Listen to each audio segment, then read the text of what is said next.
Vamos tratar nesta aula dos poderes da administração pública. Antes de iniciá-la, porém, gostaria de lembrá-los sobre a importância do esforço e do empenho de vocês para atingirem o objetivo da aprovação no exame da OAB. Não existe uma solução mágica que seja capaz de colocá-los dentro da lista de classificados. Isso vocês sabem. Se fosse assim, viveríamos mesmo num mundo encantado. Só que a realidade puxa cada um de nós para assumirmos as responsabilidades e enfrentarmos os desafios do dia a dia. Por isso, eu quero chamar a atenção de vocês para se dedicarem mesmo ao estudo de todas as disciplinas, porque através das aulas, das suas anotações e também das apostilas, vocês são capazes de enfrentar muito bem, com muito sucesso, a prova da OAB. Todo o material necessário vocês já têm. Então, o ingrediente que falta para completar a receita é o empenho de cada um. Continuem mesmo a estudar as matérias de que mais gostam e procurem se esforçar bastante para compreenderem melhor aquelas que não parecem assim tão atraentes, que vocês têm um pouco mais de dificuldade, porque na realidade, o diferencial, como já falei para vocês logo na primeira aula, pode estar mesmo aí. Quanto mais questões vocês puderem acertar, melhor ainda será o desempenho de vocês. Por isso que é importante que vocês estudem aquelas matérias que para vocês são muito mais familiares, muito mais fáceis, e também procurem se esforçar naquelas que entendem ser um pouquinho mais difíceis, tá bem? E podem acreditar numa coisa, tudo aquilo que nós realmente queremos e que esteja, claro, ao nosso alcance, nós somos capazes de conseguir. Se isso não acontecer, é sinal de que não desejamos o suficiente. Então, se o objetivo, de todo mundo é passar no exame, vocês têm mesmo que se dedicar. É um pequeno sacrifício que no final vai compensar para o resto da vida profissional. Então, paciência e perseverança são as maiores aliadas nesse momento. Bem, vamos estudar um tema que particularmente acho muito interessante. Para que essa aula seja mais proveitosa, lembraremos alguns pontos importantes que embasam toda a atuação administrativa e deles vamos extrair as regras que mais se encaixam no estudo de hoje. Nosso assunto trata dos poderes da administração. Por que são conferidos certos poderes para a administração pública? Vamos pensar juntos nessa resposta. Vocês já sabem que toda atuação administrativa está voltada para a coletividade, para proporcionar o bem comum. Na sua atuação, às vezes, a administração pública pode se deparar com certos interesses individuais que não correspondem à vontade do todo social, quer dizer, do conjunto dos administrados. O Estado, então, não pode deixar que esses interesses particulares se sobreponham ao interesse público. E para se impor, ele dispõe de determinados poderes que o legitimam a estabelecer uma proteção e uma garantia em favor de todos os integrantes da sociedade. Assim, respondendo diretamente à nossa pergunta, a administração pública detém esses poderes para bem atender ao interesse público. Nos dizeres até de Eli Lopes Meireles, esses poderes administrativos são verdadeiros instrumentos de trabalho adequados à realização das tarefas administrativas. E é através deles que a administração pública faz valer a sua vontade, claro que sempre dentro dos limites da lei. Os poderes administrativos são inerentes a todas as entidades estatais, ou seja, tanto a União quanto os Estados-membros, o Distrito Federal e os municípios têm suas competências, e dentro dessas é que podem exercer tais poderes. Como se desdobram os poderes administrativos? Dependendo do seu campo de atuação, também segundo Eli Lopes Meireles, a administração pública pode exercer o poder hierárquico, o poder disciplinar, o poder normativo, o poder vinculado, o poder discricionário e o poder de polícia. Não vamos aqui tratar do poder vinculado e do poder discricionário, porque vocês já estudaram no capítulo referente aos atos administrativos, que existem os atos vinculados e os atos discricionários. Assim, desses atos decorrem os poderes que a administração pública tem de agir com menor ou com maior liberdade, sempre atendendo aos limites da lei. Para quem não se recorda do conceito dos atos vinculados e dos atos discricionários, peço que retomem um pouco a aula do professor Carlos, porque eles são muito importantes no estudo do direito administrativo e os exames da OAB gostam muito de perguntar sobre as características de ambos. Comecemos então por analisar o poder hierárquico. Anotem, o poder hierárquico é aquele conferido à administração pública para distribuir internamente as competências de seus órgãos, para rever a atuação dos agentes que lhes são subordinados e para ordenar a esses agentes a atribuição de tarefas, estabelecendo assim uma relação de subordinação entre os agentes do seu quadro de pessoal. O poder público, ao distribuir as funções de cada servidor, já lhes atribui maior ou menor autoridade, organizando e ordenando os serviços administrativos. Por isso é que Eli Lopes Meireles afirma que o poder hierárquico tem por objetivo ordenar, coordenar, controlar e corrigir as atividades administrativas. O autor explica que pelo poder hierárquico, quando se ordena as atividades da administração, repartem-se as funções entre os agentes, de forma que cada um, dada a sua atribuição, possa exercer com eficiência o seu encargo.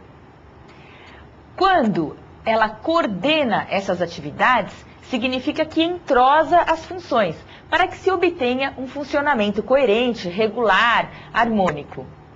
E quando controla, a administração pública zela pelo fiel cumprimento da lei e acompanha a conduta dos seus agentes.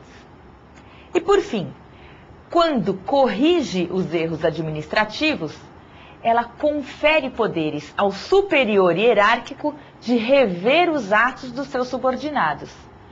Vejam como é importante o poder hierárquico, principalmente sob o ponto de vista de que permite ao superior rever os atos dos funcionários a eles subordinados. Isso decorre do próprio princípio da autotutela, consagrado lá na súmula 473 do Supremo Tribunal Federal, a qual já fizemos menção em outra aula. E para quem não se recordar do teor dessa súmula, é importante retomar a leitura, porque ela várias vezes vem sendo demandada no nosso estudo. Bem, e a esse respeito, vejamos também como já decidiu a segunda turma do Superior Tribunal de Justiça, no recurso ordinário em mandado de segurança, que admitiu a possibilidade da Fazenda Pública Estadual interpor recurso hierárquico de ofício para impugnar uma decisão do Conselho de Contribuinte. Vejamos lá. Vejam o teor do acórdão, principalmente prestem atenção nas argumentações que contém esse acórdão. Então, trata-se de um recurso ordinário em mandado de segurança, relatora ministra Laurita Vaz, do STJ, publicado no Diário de Justiça em 29 de abril de 2002. Vejamos. O controle hierárquico é fruto da própria Constituição Federal, que consagrou ao regime jurídico administrativo o princípio basilar da supremacia do interesse público ao privado. É inerente ao poder hierárquico da administração a prerrogativa de rever os atos praticados por seus subordinados, consoante o enunciado da súmula número 473 do Supremo Tribunal Federal. Em parênteses agora, aquela a qual nós nos referimos agora há pouco. Continuando. O recurso hierárquico apresentado pela Fazenda Estadual encontra-se previsto em lei específica, não ferindo, desse modo, aos princípios da isonomia processual e do devido processo legal. Precedente do STJ, recurso conhecido, porém desprovido. Pelo poder hierárquico, as determinações do superior devem ser cumpridas fielmente, a não ser que se mostrem manifestamente legais. Daí, sem dúvida, o subordinado pode se furtar a atender à ordem do superior, se esta ordem for manifestamente contrária à lei. Ainda segundo as lições de Eli Lopes Meireles, temos que o poder hierárquico também confere ao superior as faculdades de delegar e de avocar atribuições e também de rever os atos dos inferiores. O poder público delega seus atos quando transfere aos outros as atribuições que originalmente lhe competem. Ao contrário, ele avoca quando chama para si funções originariamente atribuídas a um subordinado e geralmente só age assim se tiver motivos relevantes para tanto, porque a avocação geralmente desprestigia o inferior hierárquico, já que a competência do inferior hierárquico é substituída pela do superior. Por fim, o superior pode rever os atos dos seus subordinados, ou seja, pode apreciá-los em todos os seus aspectos, para mantê-los ou para invalidá-los, a requerimento da parte ou até mesmo de ofício, como no caso do julgado que acabamos de citar. Não confundam poder hierárquico com poder disciplinar, sobre o qual nós vamos falar agora. Vejamos então, em que consiste o poder disciplinar? Ainda invocando as lições do Eli Lopes Meireles, poder disciplinar é a faculdade de punir internamente as infrações funcionais dos servidores e demais pessoas sujeitas à disciplina dos órgãos e serviços da administração. Ou seja, pelo poder disciplinar, a administração pública controla o desempenho das funções e a conduta dos seus servidores, responsabilizando-os todas as vezes em que estes cometerem uma irregularidade. Assim, se trata de uma faculdade interna de punir da administração e só abrange as infrações administrativas, quer dizer, aquelas relacionadas com o serviço público. Lembram-se da nossa aula sobre processo administrativo disciplinar? Espero que sim. Lá nós dissemos que toda vez que um agente público comete uma irregularidade nas funções que desempenha, essa infração tem que ser apurada mediante um processo administrativo disciplinar, respeitada a ampla defesa.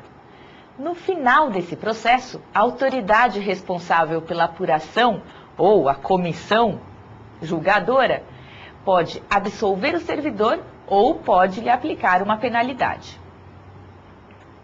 Também já vimos que no processo administrativo, a autoridade julgadora tem discricionariedade para aplicar a pena, já que no direito administrativo não existe uma prévia definição da lei, não existe uma prévia definição na lei sobre a infração funcional e a respectiva sanção. É bem diferente daquilo que ocorre no direito penal, em que não existe crime sem prévia lei anterior que o defina, conceito que vocês já devem ter guardado bastante, de tanto também que ele já foi repetido. Aqui, de acordo com a gravidade do fato a ser punido, a autoridade tem um leque de opções dentre as penas legais e escolhe a que mais bem reprima a falta cometida. É sempre bom lembrar que a discricionariedade não se confunde com arbitrariedade.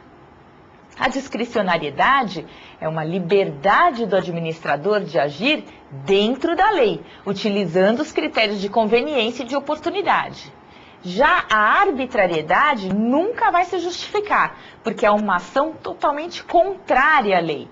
E uma vez demonstrada a arbitrariedade, vai fazer com que o ato seja invalidado pela própria administração ou pelo Poder Judiciário, através de mandado de segurança.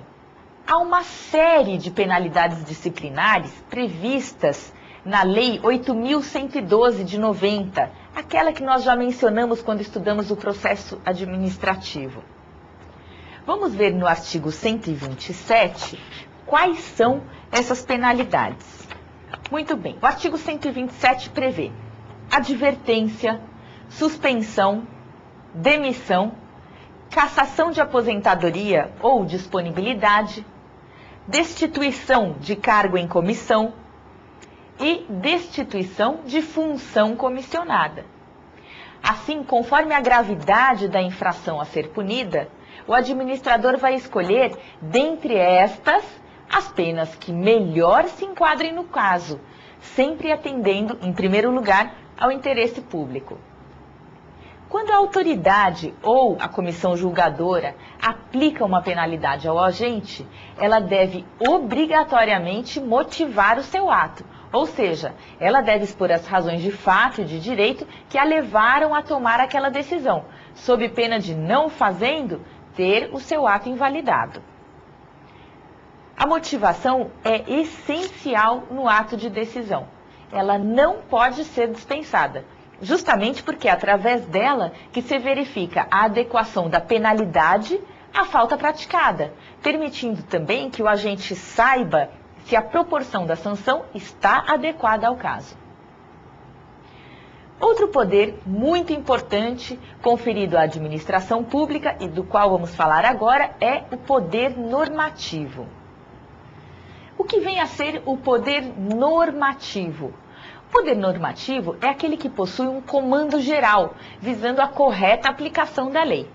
Através dele, o executivo explicita a norma legal, que vai ser observada tanto pela administração pública quanto pelos administrados. Os atos normativos, eles esmiuçam a lei, detalham a norma legal e contêm regras gerais e abstratas de conduta. Ele é expressado através de uma série de atos, principalmente pelos decretos, regulamentos, resoluções, instruções e portarias. Nós vamos nos ater aqui aos decretos e aos regulamentos, que são de competência do chefe do Poder Executivo, ao passo que os demais atos competem às autoridades de escalão inferior, tanto da administração direta quanto da administração indireta. O artigo 5º, inciso 2 da Constituição Federal prevê que ninguém será obrigado a fazer ou deixar de fazer alguma coisa senão em virtude de lei. Assim, exige-se que a administração pública imponha obrigações ao administrado através de lei. Só que, ao lado dessa norma, também se encontra o artigo 84, inciso 4 da Constituição Federal, que estabelece que o presidente da República pode expedir decretos e regulamentos para fiel execução das leis. Com isso, pode-se concluir que os decretos e regulamentos são infralegais, isto é, ficam subordinados à lei e não podem contrariá-la. Por isso, a administração pública não pode impor aos administrados qualquer restrição às atividades e à sua propriedade se não estiver antes autorizada por lei. Daí se afirmar que somente para cumprir a lei é que o Executivo pode expedir decretos e regulamentos. Vocês já devem ter ouvido falar que toda lei pode ser regulamentada. E, de fato, desde que tenha deixado ao administrador público essa margem de liberdade, essa discricionariedade. Quando o administrador regulamenta a norma legal, ele deve sempre respeitá-la, de modo que jamais poderia extravasar os seus limites. De acordo com as lições do professor Celso Antônio Bandeira de Mello, os regulamentos cabem em 2 casos. No primeiro deles, toda vez que for necessário estabelecer regras e procedimentos para fiel execução das leis, como, por exemplo, no caso do regulamento do imposto de renda. Através desse regulamento, se explica em que formulários serão aceitas as declarações, onde devem ser entregues, até que horário será aceita, a entrega das declarações, e como será feito o lançamento e outras regrinhas. Bem, no segundo caso, explica Celso Antônio, cabe o regulamento quando a lei deixa algumas situações em aberto, e para essas serem executadas no plano concreto, elas precisam ser melhor esclarecidas, sob pena de gerarem comportamentos desiguais diante de situações semelhantes. É o caso, por exemplo, dos regulamentos que caracterizam certos medicamentos como perigosos à saúde, ou aqueles que estabelecem as condições mínimas de segurança nos automóveis.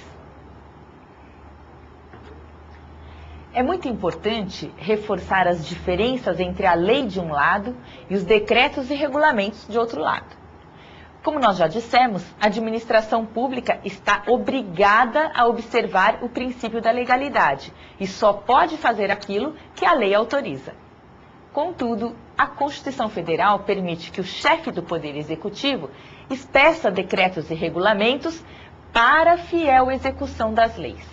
Esses decretos e regulamentos também são de caráter geral e abstrato, mas eles se prestam a dar fiel execução às leis. Assim, eles não podem de maneira nenhuma extravasar os limites da lei. Portanto, o que os distingue é que as leis conferem maiores garantias aos administrados, principalmente porque são elaboradas através de um processo mais solene e por um órgão colegiado, que é o Congresso Nacional. Os projetos de lei são discutidos, como bem lembra o professor Celso Antônio, pelos membros do Parlamento, que representam diversos segmentos da sociedade, e todo o seu processo de elaboração lhes confere um grau de imparcialidade, de confiabilidade e de qualidade normativa muito maior do que aos decretos e regulamentos, que são elaborados, como bem lembra o autor, em gabinetes fechados, sem publicidade alguma, libertos de qualquer fiscalização ou controle da sociedade. Os decretos e regulamentos são produzidos pela vontade de uma só pessoa, que é o chefe do Poder Executivo, sem necessidade de enfrentar as discussões políticas e ideológicas pelas quais passam as leis. Por isso, seria bastante arriscado as garantias dos cidadãos se eles pudessem definir direitos e obrigações sem estarem atrelados a nenhuma lei. Assim, se os decretos e regulamentos, que são atos administrativos privativos do chefe do Poder Executivo, não podem, por si mesmos, criar direitos ou impor deveres que não estejam pré-determinados na lei, menos ainda seria possível que as instruções, as portarias e as resoluções o fizessem, pois estes são atos administrativos de qualidade inferior, editados por outras autoridades de escalão inferior, pertencentes à administração direta e indireta, tais como os ministros de Estado, os dirigentes de autarquias, fundações e outros. Bem, vamos passar agora ao estudo do famoso poder de polícia, do qual acredito que já devem ter ouvido falar bastante. Esse tema contém bastante informações e muitas vezes ele já foi questionado no exame da OAB. O que seria de nós se não houvesse um poder de polícia para controlar determinadas atividades? Vejam, nós não estamos aqui falando da Polícia Civil nem da Polícia Militar. Isso é uma outra coisa que se refere à Polícia Judiciária. O poder de polícia judiciário é aquele que se rege de acordo com a Lei Processual Penal e tem por finalidade, responsabilizar penalmente aqueles que violam a ordem jurídica. Aqui nós estamos falando de um concreto poder de polícia administrativo, ou seja, daquele poder conferido à administração pública para restringir ou mesmo para coibir a prática de determinados atos pelo particular. E quem é que dispõe desse poder de polícia administrativo? A Constituição Federal estabelece que tanto a União quanto os Estados-membros, o Distrito Federal e os municípios têm o poder de polícia, a ser exercido no âmbito da competência de cada um desses entes políticos. Nós, os cidadãos, através da Constituição Federal e das leis, recebemos uma série de direitos que devem ser exercidos de acordo com o bem-estar da sociedade. Não pode um particular prejudicar um conjunto de pessoas com a alegação de que está respaldado por um direito, porque não é assim que a própria Constituição Federal determina. Acima de tudo, vem o interesse social e a utilidade pública, que podem se sobrepor a qualquer interesse particular. Vocês já devem ter ouvido falar nos noticiários, das televisões e dos jornais que um dia determinado restaurante foi interditado porque a vigilância sanitária encontrou comida estragada no freezer, provavelmente para ser reutilizada. Encontrou animais soltos que circulavam livremente ali pela cozinha. Enfim, verificou que no local não havia a menor condição de higiene. E eu não estou brincando, não. Aqui mesmo na região central de São Paulo já foi interditado um restaurante por todos esses motivos. Através de um efetivo poder de polícia, portanto, se pretende resguardar a saúde da população, protegendo os frequentadores efetivos e os potenciais frequentadores do local. Também vocês já devem ter ouvido ou visto em algum noticiário que foi cassada a licença de determinada construtora para edificar, porque a construtora não atendeu às normas estabelecidas e, portanto, aquela edificação, aquela construção, poderia causar prejuízo à coletividade, porque mais tarde correria o risco de cair. Quantas vidas são poupadas com essa fiscalização? Por isso é que é importante o poder de polícia também nesta seara. Querem ver uma outra situação? Os bares e as casas noturnas, principalmente aquelas que promovem show ou aquelas que tocam música em volume muito alto, devem ter vedação acústica e não deixar que o som ultrapasse tantos decibéis. Quer dizer, esse nível vem estabelecido em lei. Caso o proprietário não atenda às exigências, ele poderá ser multado ou ter até o seu estabelecimento fechado, caso se recuse a atender reiteradamente às determinações do poder público. Para ilustrar, também podemos mencionar ainda um outro exemplo. Se determinado grupo de pessoas resolve protestar promovendo uma passeata, e esta passeata se torna agressiva, porque, enfim, os seus membros vão quebrando os vidros das casas por onde passam ou vão ameaçando outros pedestres, o poder público pode dissolvê-la, utilizando-se até de força física moderada para conter esse pessoal. Vejam, existe ainda uma série de exemplos que podemos mencionar para que vocês compreendam que o uso do direito da propriedade e da liberdade deve estar totalmente compatível com a utilidade pública, de forma que não ameace direitos da coletividade. E é em função disso que se justifica o poder de polícia administrativo. Então, para melhor esclarecermos a matéria, podemos nos utilizar do conceito de poder de polícia elaborado por Maria Silvia Zanella de Pietro.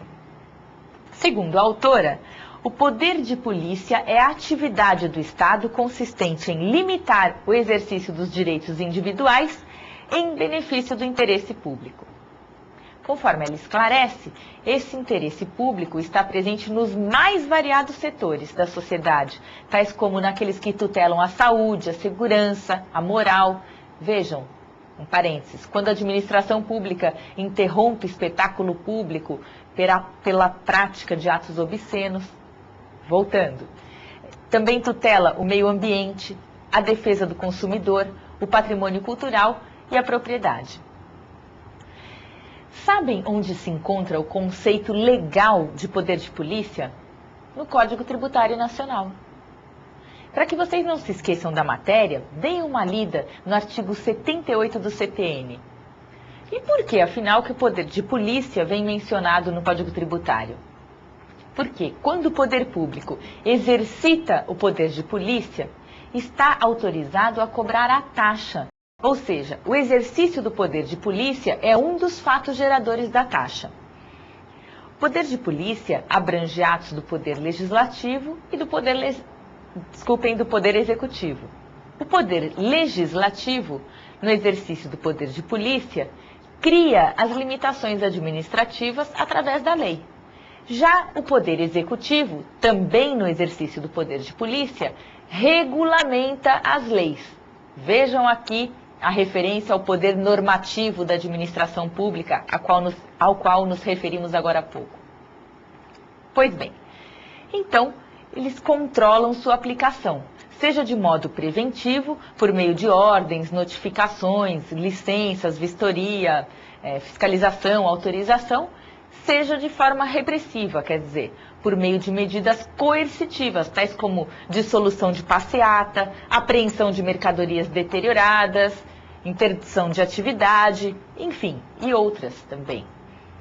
Quando a administração pública age preventivamente, ela busca adequar o comportamento do particular à lei.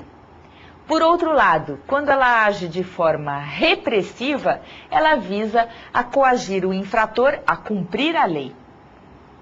quais são os atributos, ou seja, quais são as características do poder de polícia?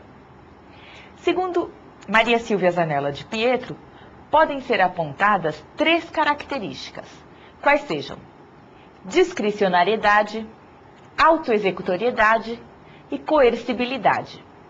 Vamos detalhar cada uma dessas características para melhor compreendê-las. Então, em primeiro lugar, a discricionariedade. Em geral, as medidas de polícia são discricionárias nos casos concretos. De fato, a maioria dos casos, ou melhor, na maioria dos casos, a lei deixa uma certa margem de liberdade quanto a determinados elementos dos atos, como em relação ao motivo ou ao objeto. Até porque, como já dissemos, é impossível que o legislador consiga prever todas as hipóteses em que caberia a atuação do poder de polícia. Por isso é que, na maioria das vezes, o poder público terá que decidir qual o meio de ação mais adequado, qual a melhor hora para agir, qual a sanção cabível em caso de descumprimento da norma. Assim, por exemplo, quando alguém solicita uma autorização para portar arma. Nesse caso, a administração pública pode ou não conceder essa autorização, avaliando a situação concreta e dependendo também do interesse público. Só que nem sempre o exercício do poder de polícia é discricionário, porque existem casos em que a própria lei já estabelece como a administração pública deverá agir, sem lhe dar possibilidade de opção. Nessas situações, o poder será vinculado. O exemplo mais frequente de ato de polícia vinculado é o da licença para edificar. Uma vez que o particular tenha atendido a todas as exigências da lei, a administração pública é obrigada a conceder o alvará de licença. Ela não tem nenhuma discricionariedade aqui, porque nesse caso, tendo o particular cumprido todos os requisitos da lei, a administração pública é obrigada a conceder esse alvará. Segunda característica, a autoexecutoriedade. A autoexecutoriedade, que vocês já devem ter estudado no capítulo referente aos atos administrativos, se traduz na possibilidade da própria administração colocar em prática as suas decisões, sem precisar recorrer antes ao Poder Judiciário. Assim, ela pode obrigar o particular a atender suas exigências, mesmo que ele não queira, estando legitimado, inclusive, a se utilizar de força física para isso. Claro que sempre respaldada por lei. Se o administrado quiser se opor à determinação da administração pública, ele deve recorrer ao Poder Judiciário. A administração pública, por exemplo, pode apreender gêneros alimentícios impróprios para o consumo. Lembram-se do nosso primeiro exemplo citado? Pois bem, ela pode também, se utilizando do poder de polícia, fechar uma indústria, se após ter enviado várias notificações ao particular, ele nem deu bola, nem atendeu, e continua a produzir, por exemplo, ruídos que perturbam a coletividade.